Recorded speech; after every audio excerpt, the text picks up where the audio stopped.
Thank you so much. Thank you to everybody who has came to hear me talk a little bit about my journey today. Big props to the Creative Mornings team, too, for reaching out to me to talk about this subject. I'm seeing so many great faces that I know, and this is great. Okay. All right, so some things will happen on your journey that will completely change the trajectory about where you thought you were going. I'm going to share with you today some pretty big obstacles that were put in my way and how I embraced a new path forward. So this is a story all about how my life got turned upside down. And I'd like to take a minute, just sit right there. I'll tell you how I became the prince of, no hair. Okay, so one thing that my journey has taught me that it's very important to laugh along the way.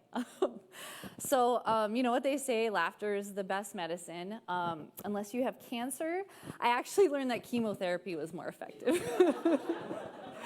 Okay, so 2018, things were cruising along pretty normal for me. My husband Adam and I have been married for about 3 years. We had a house, couple dogs, working as a product designer. And in August of 2018, Adam and I found out that we were going to be parents.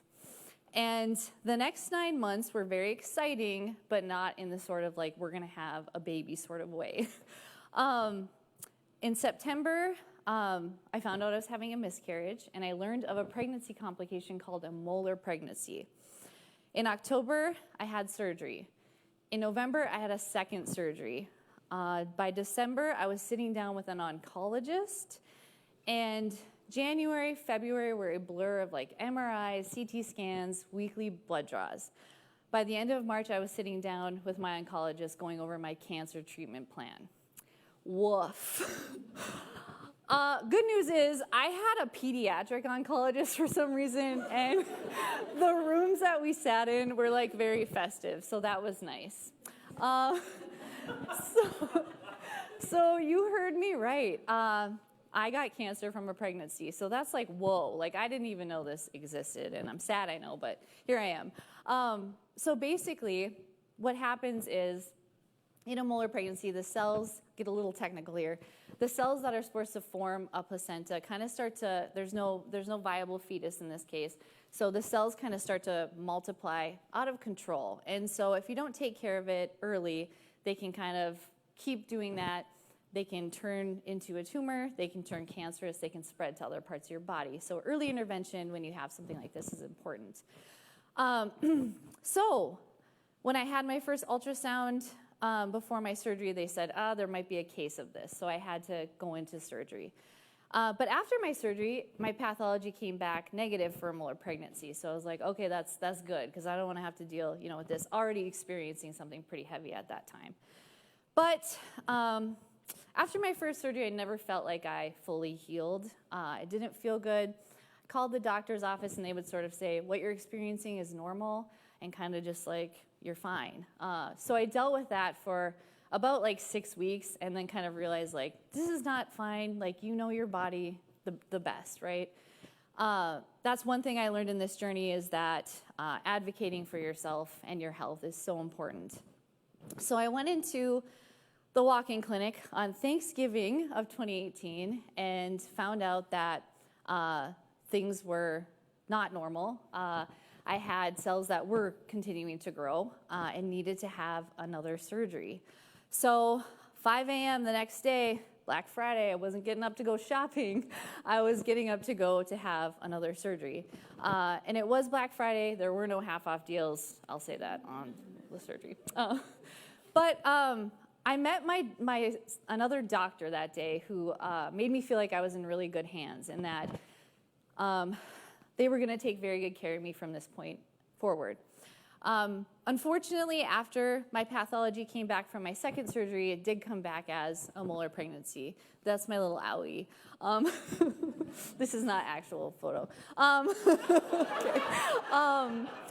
So basically, after that surgery then, to kind of like make sure I was going to heal and stuff after that, they have to follow up with my HCG levels. Some of you might have heard of this. It's a pregnancy hormone that they use to like test to see if you're pregnant.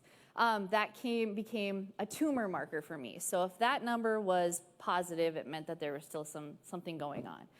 So over the next long while, I would have weekly blood draws to sort of make sure that number was going down. And if it didn't go down to negative, it meant that I was going to have to start chemotherapy. So I would, wait for my results on my phone, and it was like torturous, kind of waiting for them to come through, and just making sure that they were going down. But then one day they went up, and I knew that I was going to have to start chemotherapy. So it was crazy. It was the end of March that this happened, so it was kind of a 3-ish months kind of waiting during that time. But once my numbers went up, my oncologist, who is an amazing man, he had me in his office the next day. He would call me. He'd call me in the middle of the day. You know how scheduling is hard? He'd call me in the middle of the day. He'd be like, "Can you come now?" I'd be like, "Yeah, okay." And I'd walk in. They'd be like, "You don't have an appointment." He'd be like, "Just." He was great. He never kept me waiting, which was good. So anyway, what happened was these cells, continued to go, kind of made themselves a little home, and kind of became a tumor. And we named the tumor Tommy Tumor, because why not, right? And he was going to get evicted. We were going to evict him from the premises, okay, by poison. So up until this point in my journey, I hadn't shared much about it, right, except for those who were closest to me, because I just didn't know what was going on at any point in time. But now I was going to be starting chemotherapy. I was going to be missing work. I was going to be losing my hair. And I was like, I'm going to have to tell people what's going on with me. And I didn't want people to worry about me. The outcome of this type of cancer is very good. But I wanted to share my story, and I wanted to bring people along for the ride if they wanted to come with me. So I started a blog. This is how I announced that I had cancer and I was starting treatment. I would talk about everything that kind of had happened up until this point and share my story. And if you notice the date, this is April 4th. The universe making me have to tell people around April 1st. I was just trying my hardest not to have to be saying anything on that day, because I was like, this is not a good April Fool's thing to say. So I started a blog. I documented my journey. I took people through every part of it. At the time, I was sharing my story, but it was also very therapeutic for me to I don't know, the distraction of telling my story and making videos. I took people to my port surgery, which is a little port they put in your chest to give you the medicine so they don't always have to do an IV. I did my thoughts. So that's chemotherapy, how it was, how I felt going through it. I shared these things on my blog for people to follow along. I also, took my chemo for walks down the hallway, and I captured that. Some of the hardest parts, having to cut your hair. This is my dear friend Kelly, who I made cut most of my hair through this whole time. But we had to go out in style. I was thinking, when I had to cut all my hair, I was like, what hairstyles have I wanted to try? So of course I had to do the side shave, because I was like, I would never do this otherwise. And I just felt so cool that week that I got to rock that. But then the hardest part came, of course, having to cut all my hair. The thing about this is you're going through something internally, but this sort of becomes the visual representation of I'm sick. And so that was a really hard part. But I had a very nice comfort blanket with me the whole time. After this, this is White Lightning, named by my friend Sam over there. My wig, White Lightning. She got me through a lot. It was so great to have something to just make me feel comfortable and make me feel normal when you're going through something that's just not. So, and if I ever got warm when I was out and I needed to take off my wig, I had a lot of really nice hat racks that I would put it on. So that was always helpful for me. And then out of all of the hat racks, I think these two wore it best, probably. Yeah. So what was like my overall vibe, like getting through cancer and chemotherapy, was like to distract myself completely from what was going on and just take it a day at a time. Me and Adam would bring like blankets and pillows and like snacks and the Apple TV from home to my hospital room, just to like make it feel like home for me. I put together so many Lego sets. That was fun. I tried to become best friends with all of the nurses. I like to think I was the favorite patient on the floor. That's probably because Adam brought donuts every time he came. We just wanted to make sure we were, I was getting the best care. And then after 3 months and 3 rounds of chemo, this was my last session, I was done. I was cancer-free. And I got to ring the bell that was staring me down every time I had gone to the waiting room at Roger Maris. But as you know, this is not the end of my cancer journey, unfortunately. So I believe for me, the bell is cursed. So what happens like after you ring the bell and you walk out of the cancer treatment center? After being, at the clinic for more than like half of the days of the week, I was suddenly free, and it was terrifying. I worried a lot about, what was going on with me. I had so many people watching over me, and now I was suddenly just free with like checkups. So that was a little scary, but my doctors would monitor that HCG level for me, every month, every 3 months, then every 6, then every year. So 4 years in remission felt great. They were as joyful, though, as they were hard. When I felt grateful, I made it through. I was resentful. I even had to go through it. I was happy that I could focus on my future. But I was sad that this time had taken so much from me. When I saw my hair start to grow, I was pumped, but I never really wanted to be a short hair girly, When I started to think about starting a family again, I just stopped because of everything had happened the first time around. I was so thankful I made it through, but it was super, super hard to kind of look back on. So 2020, the pandemic. Adam and I invested in a hot tub because we were like, if we're going to have to sit here, let's make it as much of a vacation as we can. This is Beans enjoying it.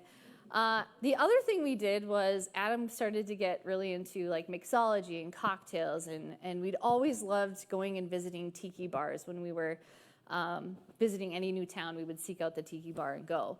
So we would sit in the hot tub and we would dream about the day when we were going to open a tiki bar. And I work in tech. Adam does marketing and branding. We've never worked in a bar. So we're like, yeah, this is a dream. It's a dream. But we we never stopped talking about it. We just kind of, kept dreaming. We started looking at spaces, being in marketing and branding. Adam had to come up with a name and a logo. And we were like, this would be so cool. And it just kept becoming more real and real over those 4 years. And we found a space that we really, really liked and thought would be great for this place. And kind of started to get a little bit more serious about it, I guess. And then, I started to not feel good again, unfortunately. What a buzzkill. So I got my levels drawn, and then the cancer was back. And it was bad. I was very shocked when I got my results. They were the highest they'd ever been. It's so rare, this disorder. It's also rare. It's rare to get cancer from it and then to have it happen again. I just was like, are you kidding me? I was shocked. The first time this happened, I was scared. The second time, I was pissed. Gosh. So, I had this time, back to the oncologist, I had 3 different doctors now that were taking care of me. And it was a team. They were all kind of talking with each other about what are the next steps. And I felt in, really good hands, which was good. But my doctor had a different tone this time. It felt more serious. And so he wanted to make sure I got the best care and that we took care of this thing for good. So instead of, just poisoning Tommy Toomer this time, we were going to burn his house down. So basically, we weren't going to give him any place to live. That tiki drink here was like the day before surgery. Great tiki bar down in Sioux Falls. So I just had to put that there for fun. I was still dreaming about tiki while I was going through all this. So I had a full hysterectomy and got rid of Tommy Toomer's home.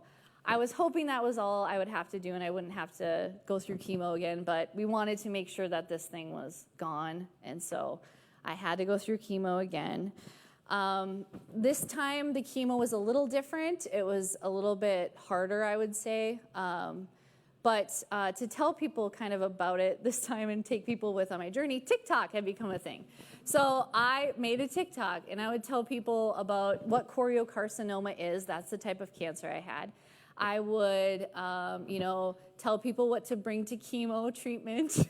I would do like a get ready with me in the hotel, or not the hotel room. I wish it was a hotel. The doctors or the hospital. And I would share my story there. I would dance with the nurses. I got these nurses to do a TikTok dance with me, which was super fun. But again, kind of just distracting myself. But the best part about all of this was I started to connect with women all over the world who were experiencing a similar thing. It is so rare that, to find somebody that you can relate to going through all of this was really good for me, and to be able to help other people. I still talk with people because of these videos that I posted, which is really good. Oh, and if you're wondering if I put a bowl over my head and gave myself a bowl cut when I had to cut my hair again, I did. So that was great. You just gotta have fun with it, I guess. And if, what happened to the Starbird? Spoiler alert, some of you probably know. But I remember when this was going on and I was gonna have to start treatment, we were gonna have to go through all of this, Adam said, hey, let's put a pause on all of this. We need to get you better. We don't need you to have to worry about all this other stuff. To which I replied, excuse my language, fuck that. I was not letting cancer take another thing from me, and I was pedal to the metal. We're gonna do this. So without any funding secured, or a lot of unknowns ahead of us, we signed a lease on the space that we'd been dreaming about, and there we are. That was July of 2023. So we signed a lease, and we were just gonna figure the rest out. Thank God we did. So I guess, I finished up treatment, kicked Tommy out again for good. And if you're wondering, I didn't ring the bell. I was just for spite reasons. But we started hustling big time because, this was July, kind of getting through treatment, working on our business plan, going to every bank in town and having one say yes. It was a lot, but it was so great to watch this idea that we had, started dreaming about it, come to life. Adam, come on. Okay. Adam was a big part in this too, okay? Okay. So in September 2024, we opened the Starbird Lounge. Yeah, thank you. Yeah, this is me faking it until I make it. And so I know I saw a lot of you raise your hands that you've been there. That's awesome. For you that didn't raise your hands, why not? Why haven't you been there? I often think about what cancer took from me, but more often than not, I think about what it gave me. It made me a fighter. It taught me not to sweat the small stuff. It's made me say YOLO to a lot of things, including getting a tattoo of Tommy on a tombstone. So thank you so much for going along this journey with me. And remember that when things happen on your journey that feel like they might be out of control, remember that you're still in there, you're still there, you'll get through it, and you have the chance to make something of it. So thank you so much.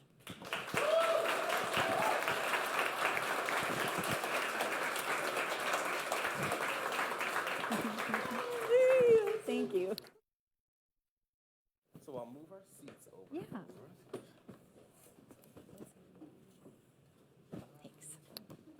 And so real quick, I just want to let you all know that you have a sweet little project on your table, but don't do anything with it yet, because we're going to save that for the end. But please stick around, because we always want to continue to be creative, so definitely it's going to be something really, really cool that Plains Art has provided for us.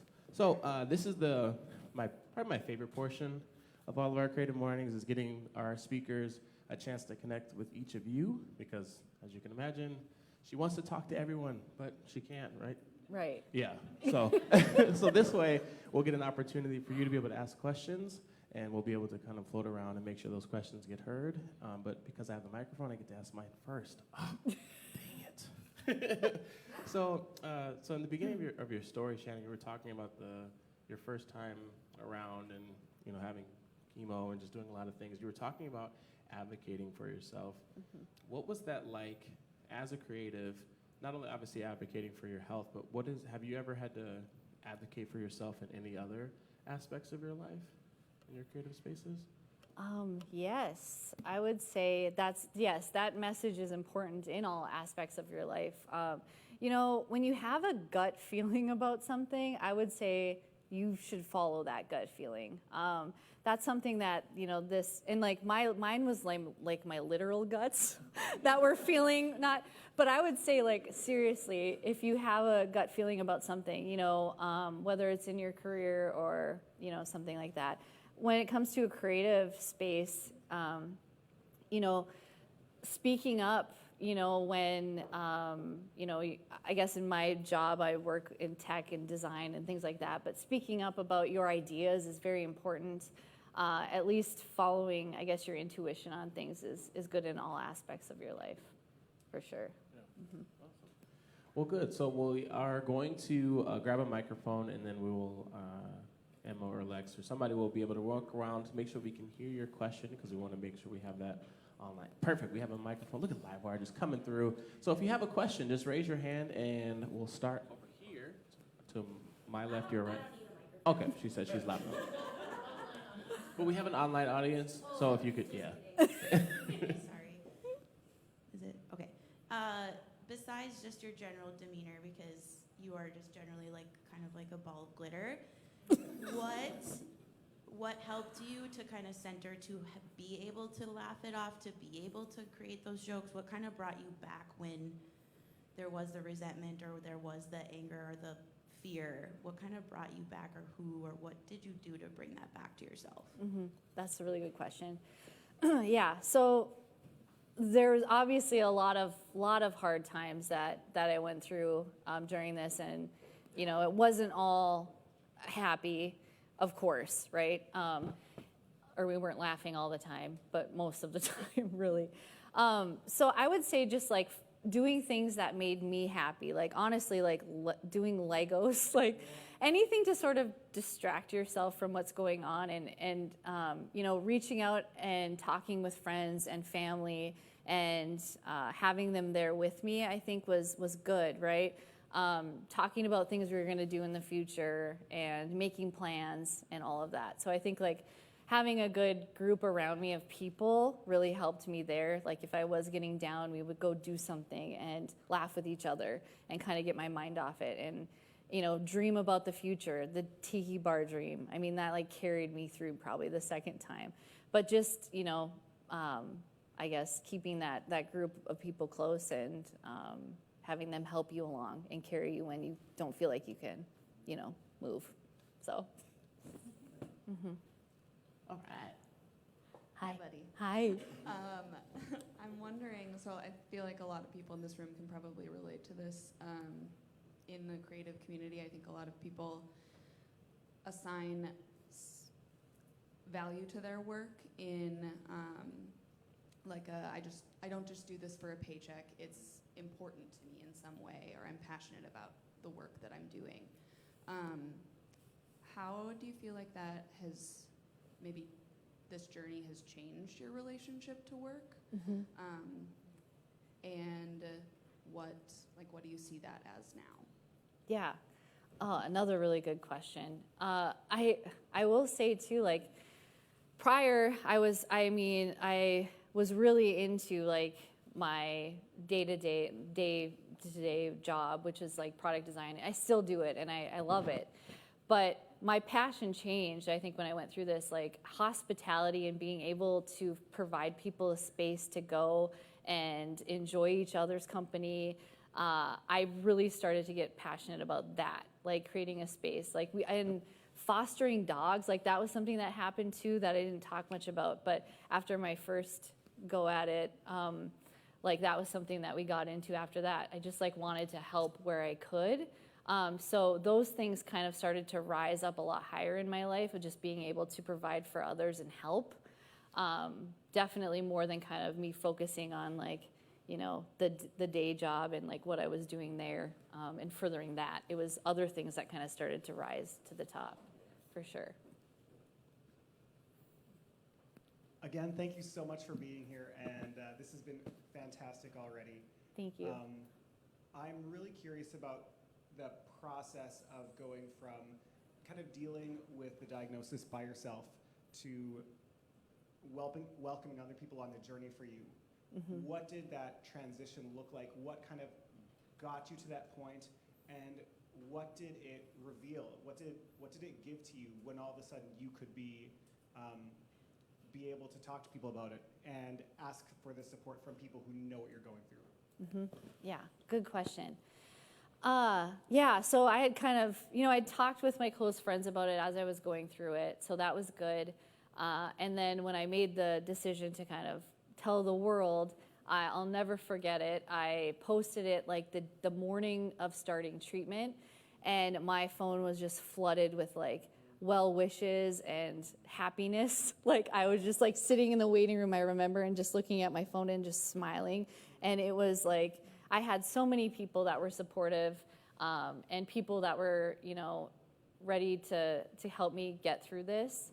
And that meant a lot. So I think like welcoming people in was the best thing I did too, just because I had so much support from people and people that I, you know, hadn't talked to in a long time, like reaching out, and people who had gone through a similar thing, a similar diagnosis that didn't end up kind of in my way, but or the way that mine did, but being able to kind of connect too with people. So I think it was very beneficial. Obviously, once you announce it, you can't take it back. So I'm glad it was.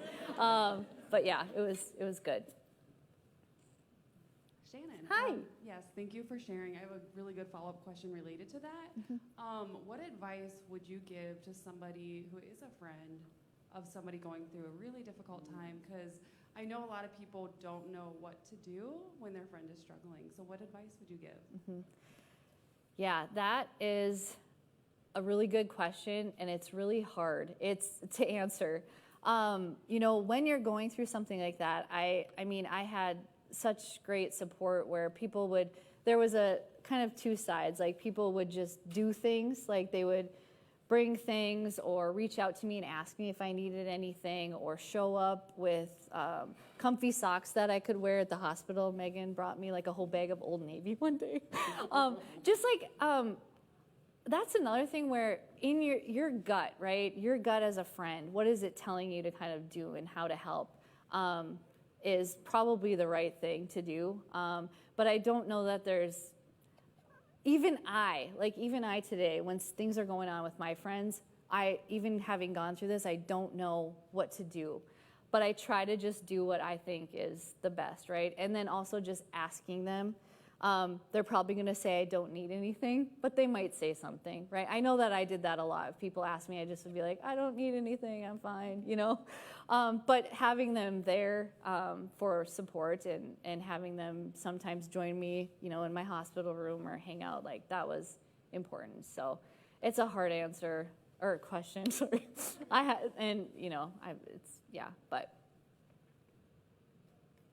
Hi.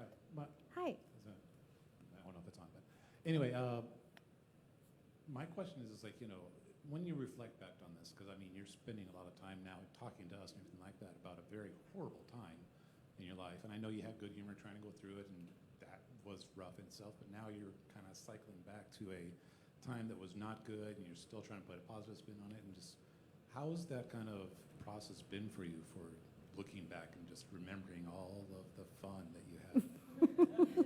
Yeah, this has been a very therapeutic journey here. When they asked me to speak on this, I was like, wow, yeah, what would I speak about? And I was like, this is what I would speak about.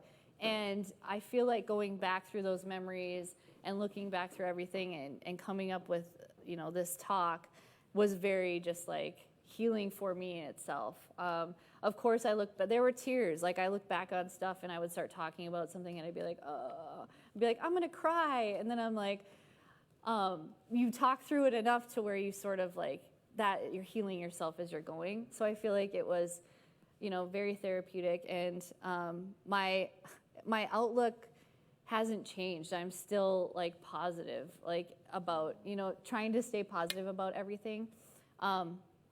Cause like, you know, tomorrow something might happen, you know, and oh man, that would suck. But it's like, okay, well, what are we gonna do? Like buckle up, you know? So it's hard and you know, you have those times too where it's not, I think I mentioned this before, but it's like, you know, you crash and it's not good. But yeah, I quickly kind of try to find a way out of that so I don't stay there too long. Yeah. I have the mic now. Oh boy, here we go. Use this as an Here we opportunity to go. promote some Starboard merch. Just say, Woo! I did not pay her to do this. I don't know who she is. Okay, so my question for you is, we get to see this like outwardly positive, like, you know, like the really exciting thing, or the ways that you really like spun this experience to, you know, to find the good in it and to find a way to like really bring out, you know, help others around you. But what do you feel like, you know, even thinking of those like the quiet moments, the hard moments where you're by yourself, like, what do you feel like has surprised you the most about yourself through this journey? That's a good question. Thanks, MJ. Surprised myself. I think the most surprising thing would be like the will to keep like, I mean, the Starboard Lounge could have been anything really. It is the Starboard Lounge, but it's like that surprised me. I think like coming out of something like that, we could have just paused it, and who knows what would have happened if I wouldn't have felt like that, like anger of just like, we're doing this, like nothing's gonna stop me. So that was a push. I don't know if the Starboard would be here, and I feel like that was very surprising of just like the I'm trying to think of the right word, but like the excitement to kind of just like keep doing that when things are really tough. And it was like, it was good for me because it was a distraction at the time, but it also like, you know, got me excited about something to like, you know, keep going and keep doing cool stuff, even though, you know, life dealt you kind of a shitty hand. So I would say that was probably the most surprising thing. Mm-hmm. So we have time for 2 more questions. If anyone wants to get one in. And I've got my own question. Oh, John has a question. John's got a question? Oh. I'm really hustling. No, that's okay, John. You can ask the next question. It's fine. That was a joke. You're just making me really walk. You didn't even meet me halfway. He didn't move an inch. Oh. As someone who likes to help promote entrepreneurs, I don't want to squander a captive audience, so I'm going to ask you really hard questions, 3-parter. Why is Starboard the best bar in town? What is your favorite drink? And why should all the people that didn't raise their hand come to the Starboard? Oh, John. Oh, God bless you. Why is Starboard the best bar in town? Duh. Okay. It's, wow, the vibes, you guys. The vibes of this place are amazing. We welcome anyone and everyone who wants to come. You don't even have to enjoy drinking alcohol. We have got an extensive list of any options. We just want you to come and hang out and enjoy the company of your friends and family. This place, I'm telling you, it's great. Favorite drink on the menu currently is the Higbee. Now, this was on our holiday menu, but it got to hang out a little bit longer because it was so popular. We might be discontinuing it soon again for the season, so I would say get in quick and get it because it's delicious. What was the third part? Why should they go? Because I looked, and I know who didn't raise their hand. And I will see you outside. I'm kidding. Oh, no. I'm kidding. Because, come on, you heard how great it was. I just said all that, so you should come hang out. And our bartenders, oh, they're the best. That's another reason why they're just great. And you go talk to any of them. Talk to Teddy. If you don't know what you want, he'll give you a recommendation, or he'll pull something out of his recipe book. I like the casual side. Can I say it? I'm like, yeah, you can say whatever you want. Okay. Emma, did you want to ask your question? Oh, yes. Before I jump into my question, which is adjacent to John's question. Thanks, John.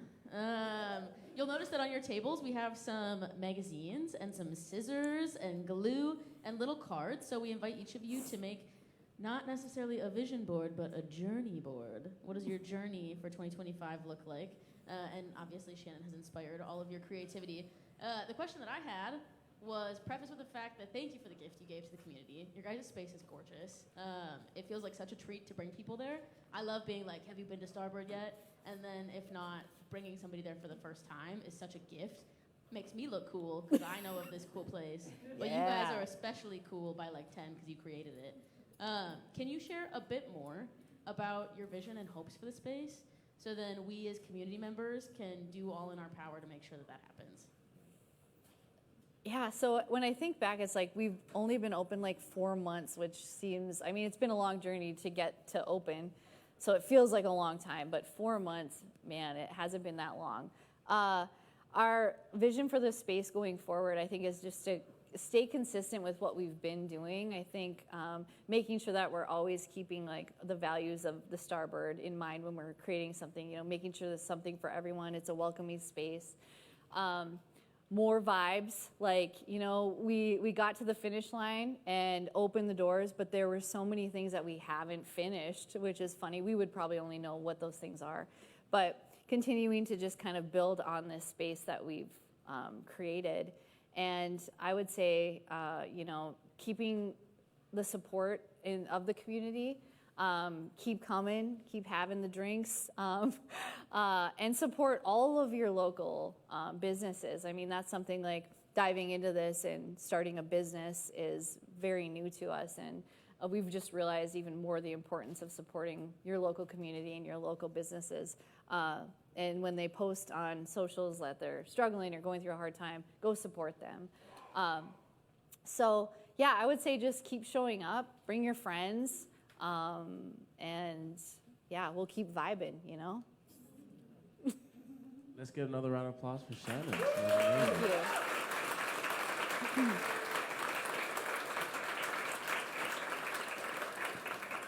So we absolutely love hanging out with you, and we want our creatives to continue to create together. So not only do we have some activities for the table, for the immediate, I wanted to kind of plug just some different future events of things that we hope to see you at and continue to encourage you to go. There's one for February. There's a upcoming concert by a gentleman by the name of D Smoke. He's an artist who won Rhythm and Hip Hop on Netflix, on their first season. The MSUM got a crazy cool grant to be able to have him come, and so he's a hip hop artist, but they're going to be having some youth-led openers, which is going to be really cool, so definitely check that out. That's at the Gade Stage inside of Ballard Hall at MSUM. That's on February 6th. Tickets are only $15, so you can check that out on MSUM's ticketing website. I'm going to shamelessly plug, but no shame because I have the mic. I have an event coming up. It's called Grown and Sexy Soiree. So I'm I like to throw events. I like to go for places for vibes. But there's something a little bit of background is that there's this introduction a couple of years ago of age-restrictive events, basically kind of gearing towards more grown and sexy people. So for Valentine's Day, because why not, we're going to be doing an R&B exclusive event at the Cellar 624, just right around the corner. So if you're 25 and up, you're welcome to come. If you're not, you'll get there. And so definitely come by. Tickets are only $25. You can check that out on Facebook. It's called Grown and Sexy. It's really easy. But with your ticket, you get 2 free glasses of wine. And the whole purpose of this is to initiate and to create spaces for conversation. So it won't be loud. It'll be very dark and moody. But it's just going to be a place that people, whether you have a partner or not, want you to be able to kind of come and connect with other people. And then lastly, another really awesome event, Winter Pride. How many people have heard about all the Winter Pride activities that are coming? Yes, great, good. So Winter Pride is like really, really taking off with all sorts of really fun things. But the best one, because I'm also a part of that one, is they're doing a Winter Pride drag brunch. How many people have been to a drag brunch? Let me just do another quick poll. Okay, good. Not enough. Okay, so on February, I didn't write down the date, 16th. On February 16th at Brewhala, there's going to be a drag brunch. It's for $40. It includes food, Drecker beer or an NA beverage, and an amazing, amazing show. We have some amazing local performers as well as some bigger performers that are going to be coming, and it's going to be an absolutely wonderful time. And again, it's cold, but we can definitely have some fun when it's being cool during that. So definitely check that out, as well as all the other amazing Winter Pride activities. And last but certainly not least, I want to thank our sponsors, because truly, they are able to help us make this happen. So again, I want to thank to Livewire, Studio Freshly, Serial, Marvin, NDSCS Fargo, Downtown Community Partnership, Plains Art, and the Coburn Group. So let's give them a round of applause for allowing us to appreciate it. And if I was writing a letter, I would say PPS, I forgot to tell you, come back. We do this once a month. We have another Creative Mornings that will be happening on February 28th, and our next event theme is layers. Ooh, so think like your butteriest biscuit. Or not, I don't know. Whatever layers means to you, But otherwise, have a great day. Please stay and enjoy and just create your journey. And please, most importantly, go and be creative. Have a great day.